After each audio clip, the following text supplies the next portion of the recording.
Saudara-saudara yang kekasih dalam Yesus Kristus, kita jumpa lagi dalam firman Tuhan. Sebelum kita memulai, mari kita berdoa.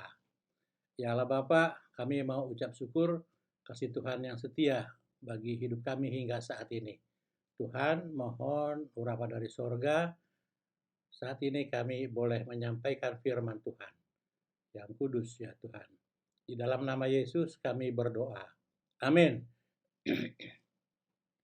Bapak, Ibu, Saudara-saudari yang dikasihi Tuhan Yesus Kristus, kali ini kita akan membahas mengenai nats firman Tuhan yang disampaikan bagi kita, yaitu dari kitab 2 Samuel ayat 18 sampai ayat 18 ayat 1 sampai 21. Namun saya akan membacakannya dari ayat 1 dan 2, ayat 5 dan ayat 14 dan 15. Di bawah perikop Absalom terpukul kalah dan mati. Beginilah bunyinya ayat 1 dan 2. Daud memeriksa barisan tentara yang bersama-sama dengan dia. Kemudian ia mengangkat kepala pasukan 1000 dan kepala pasukan 100 atas mereka. Lalu Daud menyuruh tentara itu maju berperang. Sepertiga di bawah perintah Yoab, sepertiga lagi di bawah perintah Abisai, anak Zeruya, adik Yoab, dan sepertiga lainnya di bawah perintah Itai, orang Gad itu. Lalu berkatalah raja kepada rakyat, "Aku juga akan maju berperang bersama-sama dengan kamu." Kemudian ayat kelima bunyinya, dan raja memerintahkan kepada Yoab, Abisai, dan Itai demikian, "Perlakukanlah Absalom, orang muda itu, dengan lunak karena aku." Dan seluruh tentara mendengar ketika raja memberi perintah itu kepada semua kepala pasukan mengenai Absalom. Kemudian berikutnya, ayat 14 dan 15, beginilah bunyinya. Tetapi Yoab berkata, "Aku tidak mau membuang-buang waktu dengan kau seperti ini." Lalu diambilnyalah 3 lembing dalam tangannya dan ditikamkannya ke dada Absalom, sedang ia masih hidup di tengah-tengah dahan pohon tarbantit itu. Kemudian 10 bujang pembawa senjata Yoab mengelilingi Absalom, lalu memukul dan membunuh dia. Sampai sedemikian firman Tuhan, kiranya boleh memberkati kita semua. Amin. Saudara, sebagaimana kita ketahui, selain Raja Salomo, Raja Daud adalah raja terbesar yang membawa bangsa Israel dalam puncak kejayaannya. Namun, di usia tuanya, Daud tidak tergolong yang bahagia. Daud mengalami masalah keluarga yang sangat berat. Putra pertamanya, yakni Amnon, dibunuh Absalom, anak ketiganya, oleh sebab Amnon jatuh cinta dan memperkosa Tamar yang cantik, adik perempuannya Absalom. Tidak itu saja, pangeran tampan yang berkarismatik yang banyak dipuja rakyat Israel untuk menjadi raja Israel ini terhasut oleh Husai, penasihat perangnya, yang menyarankan untuk melakukan makar dan merencanakan menyerbu istana Daud di kota Yerusalem. Mengetahui rencana pemberontakan tersebut, Daud menyingkir ke padang gurun, diikuti oleh 3 panglimanya, yakni Yoab, Abisai, dan Itai, serta banyak pengikutnya yang setia, dan menyusun strategi perang di hutan Efraim, mengingat pasukan Absalom sangatlah banyak sekali. Saudara-saudari yang dikasihi Tuhan Yesus Kristus, dalam Nats 2 Samuel pasal 18 ayat 1 sampai 21 yang menceritakan tentang pertempuran pasukan Daud dan pasukan Absalom yang sama-sama tentara Israel itu, diawali dengan bagaimana Raja Daud mempersiapkan pasukannya, yaitu ayat 1 sampai ke 4, untuk menumpas pemberontakan Absalom di hutan Efraim, yang dalam peperangan itu menewaskan lebih dari 20.000, semuanya tentunya tentara Israel. Sebagaimana ayat 6 dan 8.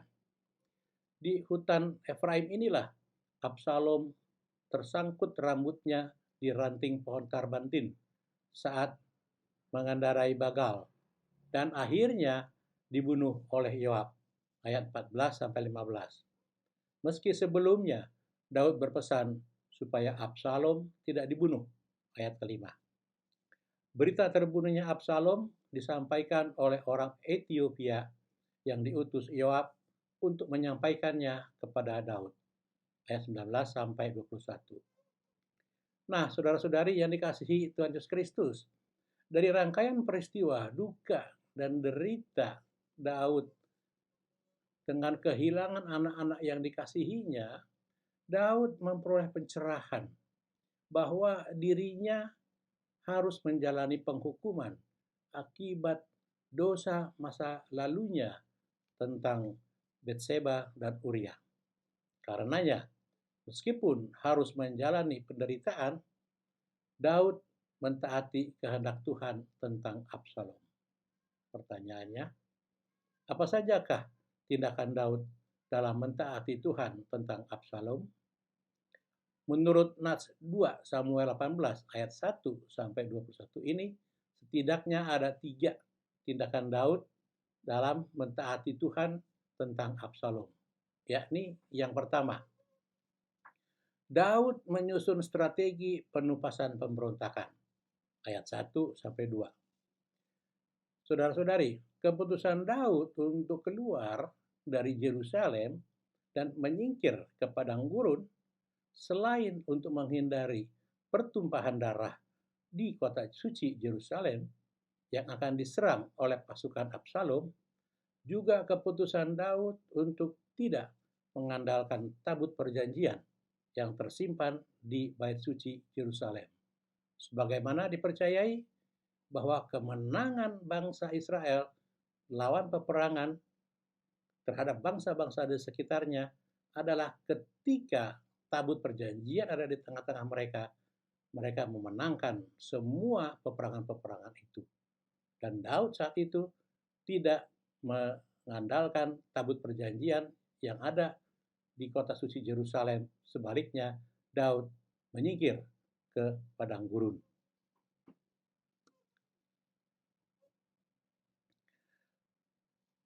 Jadi keputusan Daud adalah tidak mengandalkan tabut perjanjian yang disimpan di bait suci Yerusalem. Karena hatinya terpaut kepada Tuhan, Daud sudah mengetahui bahwa Tuhan akan memenangkannya dalam menghadapi Absalom. Jadi meskipun sedang menjalani penghukuman, hati Daud tetap terpaut kepada Tuhan. Itu hal yang pertama. Tindakan yang kedua oleh Daud adalah Daud menunjukkan kasihnya kepada anaknya. Sebagaimana ayat 5. Dengan pertimbangan untuk keselamatan pasukannya, Daud menuruti permintaan tentaranya supaya dirinya tidak ikut maju berperang. Tetapi Daud berpesan dengan memerintahkan 3 kepala pasukannya, yakni Yoab, Abisai, dan Itai, supaya mereka memperlakukan Absalom yang masih muda dengan lunak, oleh sebab Absalom adalah anaknya Daud. Meski anaknya memberontak kepadanya, Raja Daud tetap berusaha melindungi Absalom. Manakala oleh karena kasihnya kepada anaknya, Absalom dapat diselamatkan. Jadi, meskipun perintahnya itu tidak selaras dengan misi penumpasan pemberontakan, Daud berharap Absalom tidak terbunuh. Tindakan yang ketiga oleh Daud dalam mentaati Tuhan tentang Absalom adalah Daud menerima terbunuhnya Absalom oleh Yoab. Sebagaimana ayat 14 dan ayat 15. Peristiwa tersangkutnya rambut panjang Absalom pada dahan pohon terbantin di hutan Efraim bukanlah kebetulan belaka. Tuhan telah merancangkannya.